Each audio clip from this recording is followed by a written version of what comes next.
श्रीमद्भागवते महापुराण। अभी तक चतुर्थ स्कंद के 27वें अध्याय में हमने जाना कि पुरंजनपुरी पर चंडवेग नाम के गंधर्व चढ़ाई करते हैं और वहां पर एक काल की कन्या का वर्णन आता है कि काल की कन्या एक बार नारद जी को अपना पति बनाने की इच्छा जाहिर करती है। नारद जी उन्हें मना कर देते हैं, इसलिए वे नारद जी को एक शाप देते हैं कि तुमने मेरी प्रार्थना स्वीकार नहीं की, अतः तुम एक स्थान पर अधिक देर तक न ठहर सकोगे। इसी प्रकार आज हम जानेंगे 28वां अध्याय पुरंजन को स्त्री होने की प्राप्ति और अविज्ञात के उपदेश से उसका मुक्त होना। श्री नारद जी कहते हैं, राजन, फिर भय नामक यवन राज के आज्ञाकारी सैनिक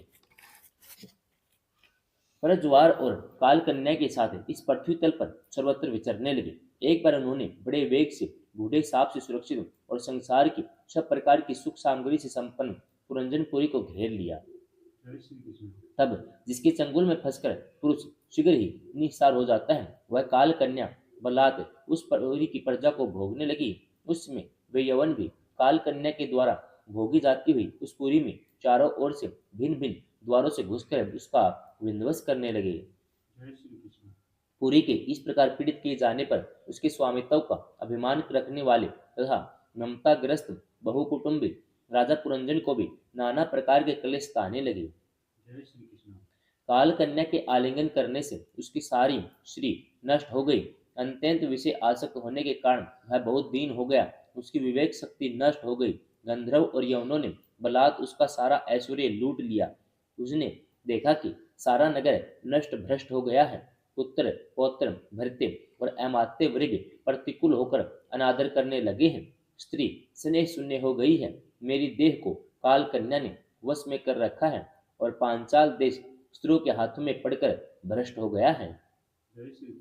यह सब देखकर राजा पुरंजन अपार चिंता में डूब गया। उसे उस विपत्ति से छुटकारा पाने का कोई उपाय न दिखाई दिया। काल कन्या ने जिन्हें निस्सार कर दिया था, उन्हीं भोगों की लालसा से वह दीन था।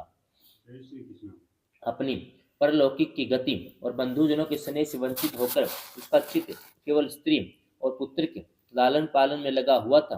ऐसी अवस्था में उनसे बिछड़ने की इच्छा न होने पर भी उसे उस पुरी को छोड़ने के लिए बाध्य होना पड़ा, क्योंकि उसे गंधर्व और यवनों ने घेर रखा था तथा काल कन्या ने कुचल दिया था।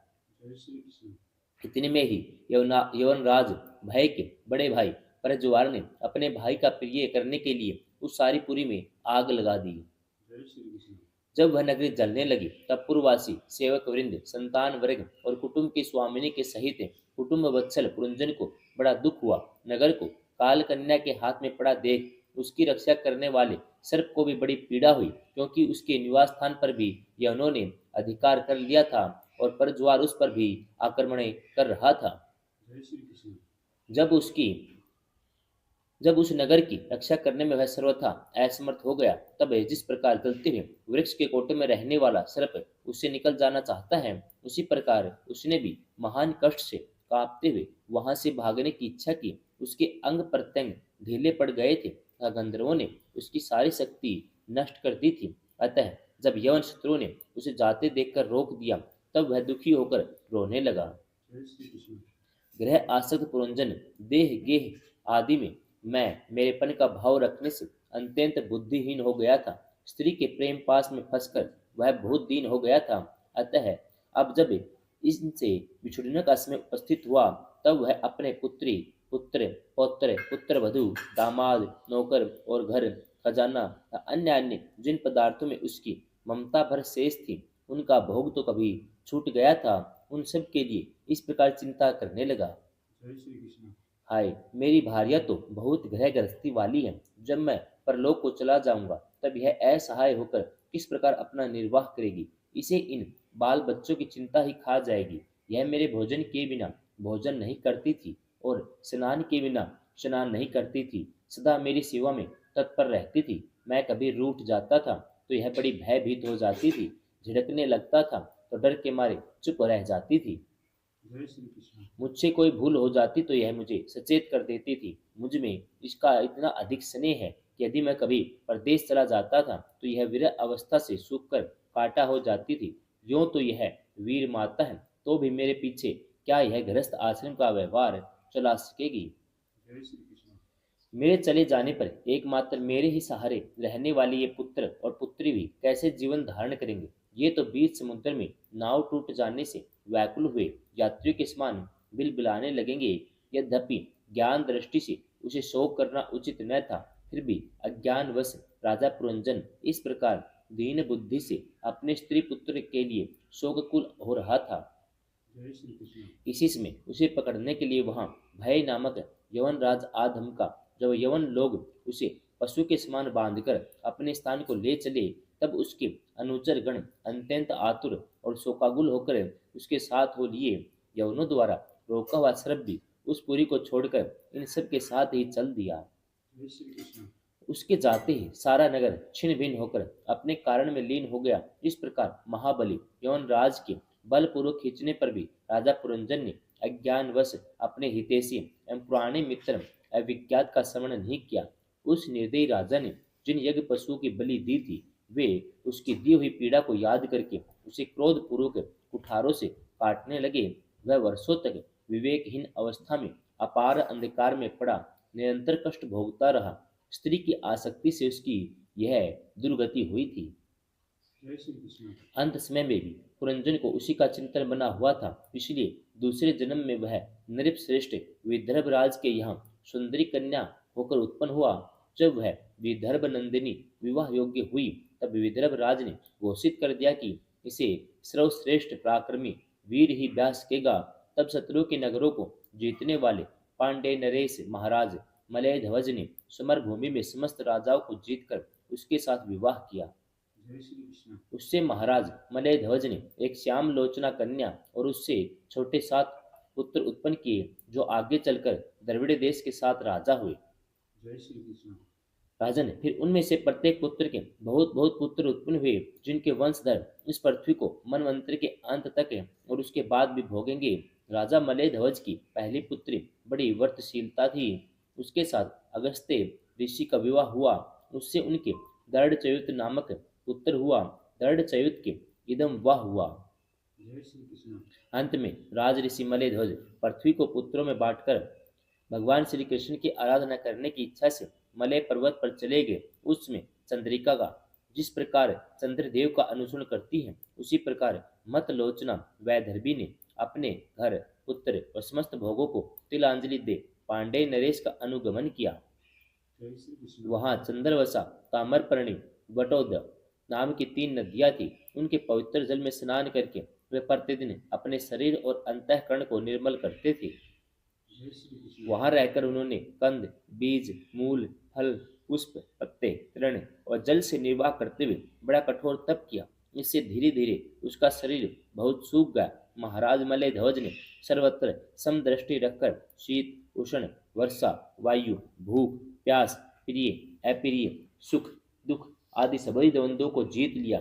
तप और उपासना से वासनाओं को निर्मल कर तथा यम नियम के द्वारा इंद्रिय, प्राण और मन को वश में करके वे आत्मा इस प्रकार 100 दिव्य वर्षों तक स्थानों के समान निश्चल भाव से एक स्थान पर बैठे रहे। भगवान वासुदेव में सुदृढ़ प्रेम हो जाने के कारण इतने समय तक उनके शरीर आदि का भी भान न हुआ।